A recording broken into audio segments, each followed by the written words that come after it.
नहीं वो हमारे काम का है। किया है वो पहले कहा है। नमस्कार, आदाब, सत श्री अकाल। मैं हूं गिरिराज शर्मा और आप देख रहे हैं सरल टॉक। सभी से एक अपील है कि सरल टॉक की आवाज को सब्सक्राइब कीजिए और इसे सोशल मीडिया के हर प्लेटफॉर्म पर शेयर कीजिए। अभी आप सुन रहे थे मध्य प्रदेश के गृह मंत्री नरोत्तम मिश्रा जी को। वो मंच से बोल रहे थे और कह रहे थे कि ममता दीदी सबको खुश करने के लिए तुष्टीकरण की राजनीति करते हैं और वैसे भी जो राम का नहीं वो हमारे किसी काम का नहीं, और भाजपा पार्टी जो कहती है वो करती है। जब हमने उनके इस ट्वीट को देखा, इन्होंने एक ट्वीट के माध्यम से भी कहा है और बोला भी है मंच से, तो कई सवाल हमारे मन में आए। हमने सोचा कि क्यों ना उन सवालों पर बात की जाए। वो कह रहे हैं कि भाजपा पार्टी जो कहती है वो करती है, क्या वो सही कह रहे हैं? आप हमें कमेंट में बताइए, क्योंकि ये सवाल हम इसलिए पूछ रहे हैं क्योंकि मध्य प्रदेश के मुखिया शिवराज सिंह चौहान जी ने ही कहा था कि मध्य प्रदेश की शासकीय नौकरियों पर जो अधिकार होगा वो मध्य प्रदेश के युवाओं का होगा। तो क्या मध्य प्रदेश की जो भर्तियां अभी वर्तमान समय में चल रही हैं उन पर अधिकार है युवाओं का या नहीं है? आप हमें कमेंट में बताइए। अगर नहीं है तो मध्य प्रदेश के जो गृह मंत्री नरोत्तम मिश्रा जी कह रहे हैं, क्या वो झूठ कह रहे हैं? वो तो कह रहे हैं कि भाजपा पार्टी जो कहती है वो करती है।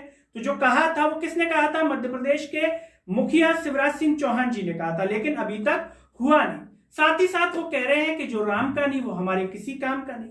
अब हमारे मन में एक सवाल आया कि मध्य प्रदेश में अगर भर्तियों की स्थिति देखी जाए, शिक्षक भर्तियों की देखी जाए, पटवारी भर्तियों की देखी जाए, जूनियर सेल्समैन की देखी जाए, ये सभी लोग चाहे वो किसी भी धर्म के हों, भगवान राम को मानते ही होंगे, आस्था भी रखते होंगे भगवान राम में, पूजा भी करते होंगे जो उस धर्म के होंगे, जो दूसरे धर्म के होंगे वो उस धर्म भगवान राम को भी मानते होंगे।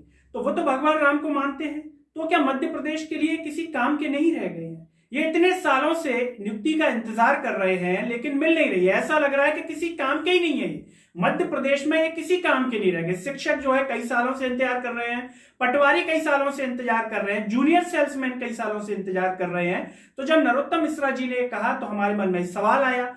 अब इसका जवाब आप हमें बताइए कि हम जो कह रहे हैं वो सही है, गलत है, या नरोत्तम मिश्रा जी जो कह रहे हैं वो सही है? आप कमेंट में बताइए, क्योंकि आप ही जो है इसको अच्छे से बता सकते हैं, क्योंकि आप इस दर्द को महसूस कर रहे हैं, आप इस चीज को, इस हालातों से गुजर रहे हैं, इसीलिए आप कमेंट में बताइए। क्योंकि इतने सालों से इंतजार करना ये कोई आसान बात नहीं है। इतनी धैर्यता का परिचय दे रहा है मध्य प्रदेश का युवा, शिक्षक वर्ग हो, पटवारी वर्ग हो, जूनियर सेल्समैन हो, लेकिन ऐसा लग रहा है कि उनके धैर्य पर, उनकी जो प्रतीक्षा उस पर कोई ध्यान ही नहीं दे रहा। मध्य प्रदेश के जो नेता हैं वो ध्यान नहीं दे रहे। चुनावों की चिंता थी, चुनाव जीत गए, उसके बाद अपने बंगाल के चुनाव में लग गए, लेकिन इनकी जो स्थिति है वो यथावत है, इसलिए सवाल खड़ा हो रहा है। और साथ ही साथ वो गर्व से मंच से कह रहे हैं कि भाजपा पार्टी जो कहती है वो करती है, तो क्यों नहीं कर पा रही है? वो शिक्षकों की भर्ती क्यों नहीं कर पा रही?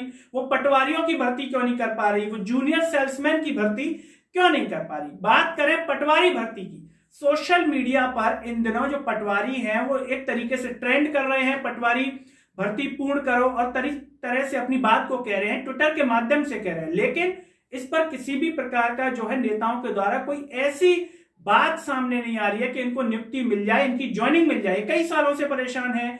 अब यहां पर वो भी सवाल खड़ा होता है कि जो कांग्रेस छोड़ के भाजपा में आए थे, किसके लिए? जनसेवा के लिए। कौन आए थे? सभी जानते हैं। गोविंद राजपूत आए थे, तुलसी सिलावट आए थे, और भी कई सारे मंत्री आए थे। इनको जनसेवा की भूख थी, इतनी थी कि पार्टी बदल दी और दूसरे दल में आ गए कि हम जनसेवा करेंगे। अब बताइए कि पटवारियों की भर्ती नहीं हो रही है तो क्या ये जनसेवा कर रहे हैं? इनका दर्द कौन महसूस कर रहा है इतने सालों से? या तो ऐसा होता कि कोई मंत्री ये कह देता कि भाई इनको जब तक नियुक्ति नहीं मिल रही है मैं अपनी जेब से पैसे दूंगा, अपनी जेब से मैं पटवारियों को पैसे दूंगा, मैं अपनी जेब से शिक्षकों को पैसे दूंगा, मैं अपनी जेब से जूनियर सेल्समैन को पैसे दूंगा जब तक कि इन्हें नियुक्ति नहीं मिल जाएगी। तो सोचिए कितना अच्छा होता। लेकिन क्या किसी ने ऐसा उदाहरण प्रस्तुत किया? क्या किसी नेता ने, किसी मंत्री ने अपनी जेब से पैसे दिए? सभी जो नियुक्ति के लिए इंतजार कर रहे हैं नहीं दिए। उसके पैसे की तो बात छोड़िए, आंदोलन करने के लिए जब भोपाल पहुंचे तो बस तक का किराया नहीं दिया। क्या इनका हृदय इतना ही विशाल है? क्या सिर्फ वोट मांगने के समय बड़ी बड़ी बातें की जाती हैं लेकिन हकीकत में कुछ नहीं है? क्या बड़े हृदय का परिचय दे पाए मध्य प्रदेश के मंत्री, मध्य प्रदेश के नेता जो सत्ता में बैठे हुए हैं, जिनको जनसेवा की भूख है, जो जनसेवा के लिए तड़प रहे हैं, जो जनसेवा के लिए मर जाना चाहते हैं, दिन रात लग जाना चाहते हैं? ये हमारा तात्पर्य है कि दिन रात लग जाना चाहते हैं जनसेवा के लिए, लेकिन यहां पर वो जनसेवा नजर नहीं आ रही। शिक्षक परेशान हो रहा है, इनका परिवार किन हालातों में जी रहा होगा, क्या आप समझ सकते हैं? किन हालातों में शिक्षकों का परिवार होगा, किन हालातों में जो पटवारी चयनित होकर के बैठे हैं उनका जो गुजारा किस तरीके से चल रहा होगा, जूनियर सेल्समैन जो बैठे हैं इनका गुजारा किस तरीके से चल रहा होगा। क्या एसी कमरे में बैठे हुए मंत्री इस दर्द को महसूस कर रहे हैं, विधायक इस दर्द को महसूस कर रहे हैं? शायद नहीं कर रहे होंगे। अगर महसूस कर रहे होते तो इन्हें इतने साल तक इंतजार नहीं करना पड़ता। हाँ, वो खुद के दर्द को शायद महसूस कर पाते हैं कि हमें मंत्री पद नहीं मिला, मंत्री पद नहीं मिला, और कुलबुलाहट होने लगती है मंत्री पद की, है ना, कि हमें कुलबुलाहट हो रही है। इतना अच्छा होता कि अगर वो कह देते हम मंत्री पद तब तक नहीं लेंगे जब तक कि इन शिक्षकों को नियुक्ति नहीं मिल जाएगी, इन पटवारियों को नियुक्ति नहीं मिल जाएगी, जूनियर सेल्समैन को नियुक्ति नहीं मिल जाएगी। तो कितना अच्छा उदाहरण जाता पूरे देश के अंदर, और मध्य प्रदेश के मुख्यमंत्री शिवराज सिंह चौहान जी का वो सपना भी पूरा हो जाता जो कह रहे थे कि अन्य राज्य मध्य प्रदेश की तारीफ करें। अगर ऐसा कोई नेता कर देता बीजेपी पार्टी से, वर्तमान सत्ता से, तो इस उदाहरण से शायद देश के अन्य राज्य भी तारीफ करते। लेकिन अफसोस ऐसा वो कर ना सके, ऐसा करने का वो हृदय की उदारता दिखा ना सके। लेकिन परेशान कौन हो रहा है? शिक्षक, पटवारी, जूनियर सेल्समैन, मध्य प्रदेश का पुलिस अभ्यर्थी परेशान हो रहा है। उसकी आयु सीमा नहीं बढ़ाएगी। एक तरफ जो है विकास की बात कर रहे हैं, लेकिन आयु सीमा पर किसी भी प्रकार की चर्चा नहीं की कि इतने सालों से अगर पुलिस भर्ती नहीं निकली है तो इनकी आयु सीमा क्यों ना 1 साल बढ़ा दी जाए, उसके बाद फिर वैसा कर सकते थे। लेकिन इस प्रकार की कोई चीज नहीं की गई। ये सबसे बड़ा सवाल है। अब इसके साथ ही हम बात कर ले मध्य प्रदेश के मुख्यमंत्री शिवराज सिंह चौहान जी। वो राष्ट्रपति जी के जो अभिभाषण है उसके बारे में कह रहे हैं कि राष्ट्रपति जी के अभिभाषण से देश प्रदेश को एक नई दिशा मिलेगी। उन्होंने ट्विटर के माध्यम से कहा, हमने उनके इस ट्वीट को देखा, नई दिशा मिलेगी, तो हमने सोचा कि शिक्षा जगत में या बात की जाए नियुक्ति को लेकर के, या बात की जाए शिक्षा व्यवस्था को लेकर के, क्या मध्य प्रदेश एक नई दिशा में चल पाएगा?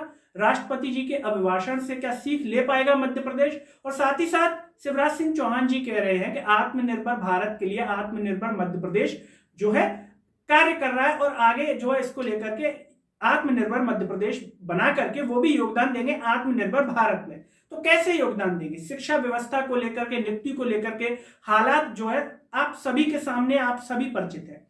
तो क्या ये सिर्फ बातें जो कह रहे हैं, किस तरीके से इसका ब्लूप्रिंट तैयार होगा इसके बारे में बताना चाहिए मध्य प्रदेश के मुखिया शिवराज सिंह चौहान जी को, किस तरीके से वो आगे बढ़ेंगे, या सिर्फ ट्वीट करके इतश्री की जा रही है? आप हमें कमेंट में बताइए। लेकिन सवाल वही है, और ये जायज सवाल है। यहां पर सवाल कई तरीके से खड़े हो जाते हैं, और वो सवाल ये भी है कि देश के अंदर हालात आप सभी ने देखे हैं। किसान अपने कृषि बिलों को लेकर के मांग कर रहा है। तो क्या आने वाले समय में हालात, ये जो दर्द है जो आज किसानों पर है, क्या कल शिक्षकों पर भी हो सकता है, पटवारियों पर भी हो सकता है, जूनियर सेल्समैन पर भी हो सकता है? अगर आप अपनी मांगों को लेकर के और जागरूक हुए और आपने बार बार आंदोलन किया, तो क्या आपको भी आतंकवादी कहा जा सकता है? आपको भी असामाजिक तत्व कहा जा सकता है? आप हमें कमेंट में बताइए, क्या जो किसानों को जिस तरीके से कहा गया वो आपको भी कहा जा सकता है अगर आपने आंदोलन जो है स्थायी रूप से भोपाल जाकर के कर दिया?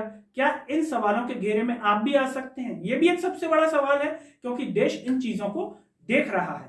जो अपनी मांगों को उठाता है, जो अपनी बातों को कहता है, किसी न किसी तरीके से उस आंदोलन पर सवाल खड़े होते हैं। हम ये नहीं करें जांच के विषय हैं, जांच होगी तो सामने आएगा कि कौन खालिस्तानी है, कौन क्या है, कौन नहीं है।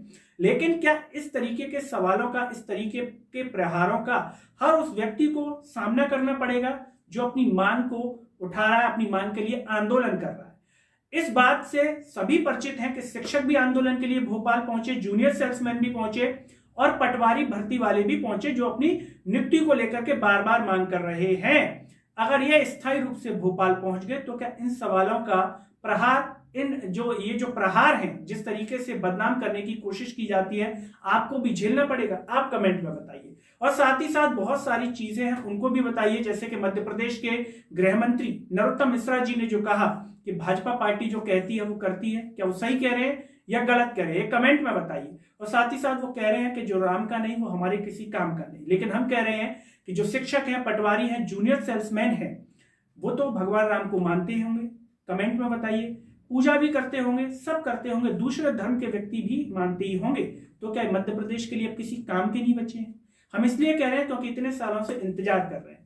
भगवान राम भी इनको देख रहे होंगे, इनके दर्द को महसूस कर रहे होंगे, और ये भी भगवान राम से प्रार्थना करते होंगे कि हमें जल्द से जल्द ज्वाइनिंग मिल जाए। इनकी प्रार्थनाओं में भगवान राम होते ही होंगे और कहते होंगे कि हमें जल्दी से जल्दी नियुक्ति मिल जाए। इनके परिवार के सदस्य भी भगवान राम से प्रार्थना करते होंगे। किसी की पत्नी होगी, किसी की भाई होगी, किसी का बहन होगा जो प्रार्थना करता होगा कि इन्हें जल्दी से जल्दी नियुक्ति मिल जाए। तो मध्य प्रदेश के मुखिया शिवराज सिंह चौहान जी इनकी दर्द को, इनकी बातों को क्यों नहीं समझ पा रहे हैं, ये सवाल खड़ा होता है। सरल टॉक यही निवेदन करेगा कि इनको जल्द से जल्द नियुक्ति दे दी जाए और साथ ही साथ पुलिस की जो तैयारी कर रहे हैं उनकी आयु सीमा बढ़ा दी जाए। और चलते चलते सभी से एक अपील है कि सरल टॉक की आवाज को सब्सक्राइब कीजिए और इसे सोशल मीडिया के हर प्लेटफॉर्म, आपका व्हाट्सएप ग्रुप, आपका status, Facebook, Twitter, Telegram groups पर शेयर कीजिए। अगले वीडियो में आपसे फिर होगी मुलाकात, तब तक के लिए मुझे दीजिए इजाजत। नमस्कार।